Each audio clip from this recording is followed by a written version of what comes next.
Salut à tous, encore qu'un fac. Aujourd'hui, nous allons parler du franc CFA. Franc CFA, encore franc CFA. Je ne cesserai jamais de parler du franc CFA parce que pour moi, le franc CFA est le démon. Est le moyen le plus démoniaque que les Français ont utilisé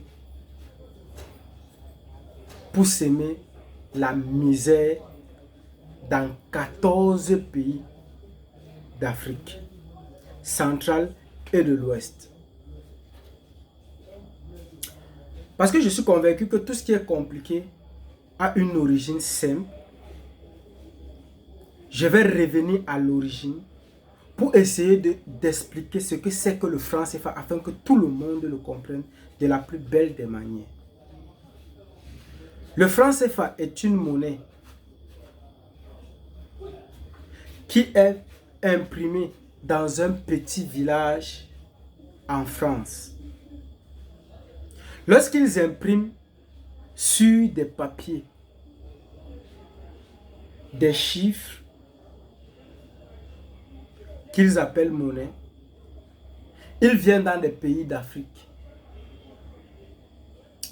Parce que les seules personnes reconnues sur le plan international sont les présidents de la République. Ces présidents de ces pays d'Afrique acceptent d'utiliser le franc CFA comme monnaie d'échange pour les citoyens de leur peuple. Ce que les dirigeants français font lorsqu'ils arrivent dans ces pays d'Afrique est simple. Ils remettent des papiers avec imprimés sur ça des chiffres à des dirigeants des pays d'Afrique et leur dit qu'ils vont venir récupérer des richesses, c'est-à-dire l'or, le pétrole, le diamant, le benzène, le cacao, le café, à l'échange de ces papiers imprimés qu'ils ont remis. Je vais faire plus simple. Je prends un exemple. Ils viennent dans un pays lambda d'Afrique centrale ou de l'Ouest. Ils remettent un montant de 30 000 francs au président de ce pays et lui disent qu'ils vont revenir prendre l'or, le pétrole, le cacao, le café d'une valeur de 15 000 francs. Je me répète, ils donnent aux dirigeants de ces pays d'Afrique, d'un pays lambda, des papiers avec imprimé sur ça 30 000 francs aux dirigeants de ce pays. Et puis ils disent à ces dirigeants, nous allons venir prendre le cacao, le café, le pétrole, l'or, le diamant, le cobalt d'une valeur de 15 000 francs.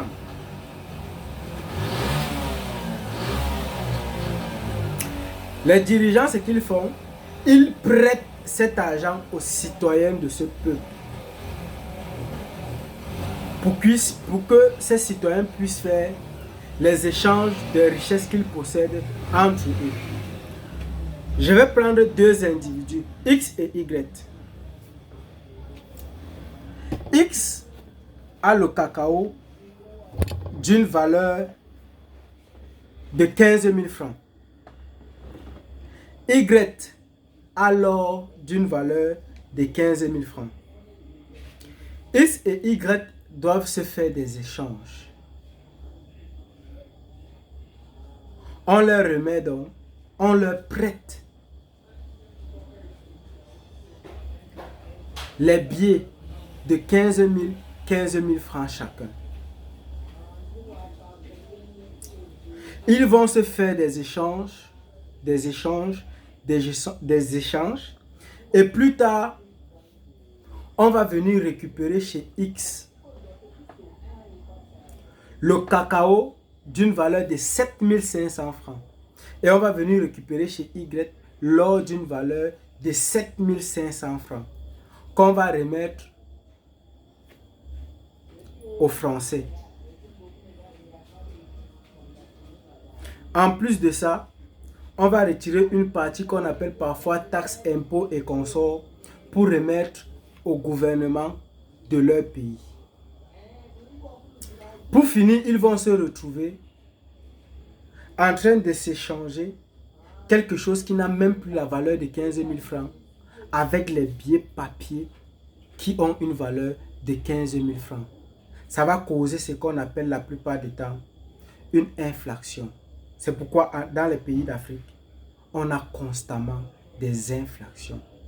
Souvent on dit, avant les beignets, s'ils coûtaient 10 francs, aujourd'hui ça coûte 100 francs. C'est ça l'inflation. C'est parce qu'on vous a déjà pris la richesse là, plus de la moitié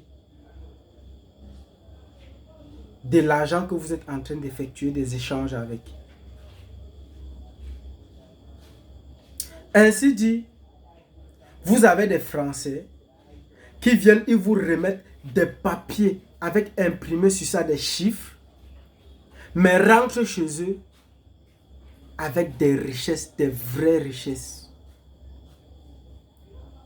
Et vous laissent vous échanger quelque chose qui n'a même plus la valeur des papiers qu'ils vous ont remis. Des papiers d'ailleurs même, en réalité, qui n'ont même aucune valeur. Ça, c'est l'arnaque organisée par les dirigeants français pour piller et semer le malheur, la misère dans les pays africains. Et plus tard, ils nous insultent quand on meurt dans les bateaux pour arriver là où se trouvent nos richesses. Au fait, à chaque cause, ses conséquences. Et ce que moi je vais dire aux Africains, cessez de lutter contre les conséquences, mais luttez plutôt contre les causes. Parce que les causes produiront encore d'autres conséquences, même si vous luttez contre ces conséquences-là. Mais si vous arrivez à lutter contre des causes, il n'y aura plus de conséquences. Parce que c'est la cause qui produit la conséquence.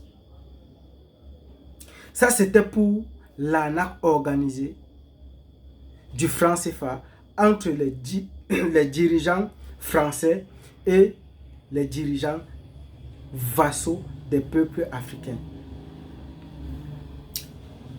Maintenant, je vais parler des faux billets. On n'en parle presque jamais. Mais moi, j'ai une seule question à te poser et j'aimerais bien que tu me répondes en commentaire.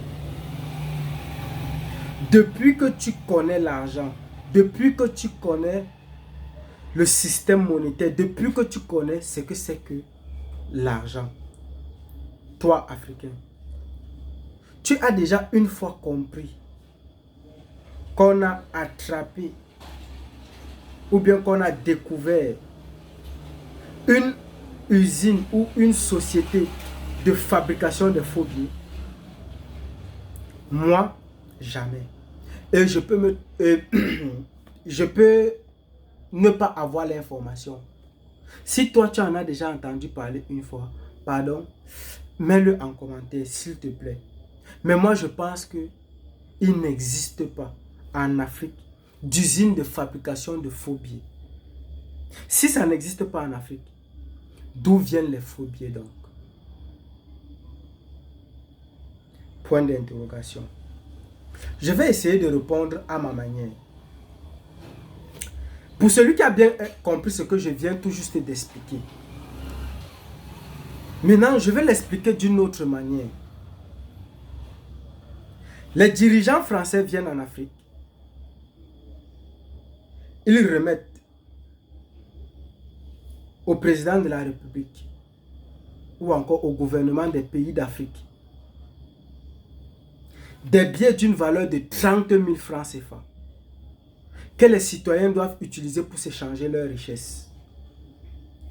Et plus tard, dans ces 30 000 francs qu'on a remis aux citoyens X et Y, ils se rendent compte qu'il y a un billet ou encore des billets d'une valeur de 10 000 francs qui sont fausses.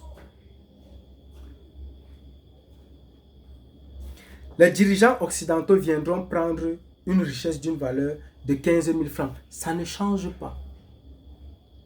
Mais par contre, ces individus qui ont prêté de l'argent vont se trouver en train de rembourser 30 000 francs. Pourtant, ils sont en train de s'échanger 20 000 francs. Ils ont découvert un 10 000 francs, des billets d'une valeur de 10 000 francs qui sont fausses. Ils vont le détruire forcément. Mais ils vont s'échanger plutôt des billets d'une valeur de 20 000 francs. Mais les Occidentaux viendront prendre une richesse d'une valeur de 15 000 francs. Finalement, qui paie? Les citoyens X et Y. Qui en bénéficient? Les dirigeants de ce pays et les dirigeants français. Ça fait encore grandir plus ce qu'on appelle l'inflation. Ça fait en ce moment que ces dirigeants français vous ont remis 20 000 francs. En réalité, ils vous ont remis des billets d'une valeur de 20 000 francs et ils ont pris une richesse d'une valeur de 15 000 francs.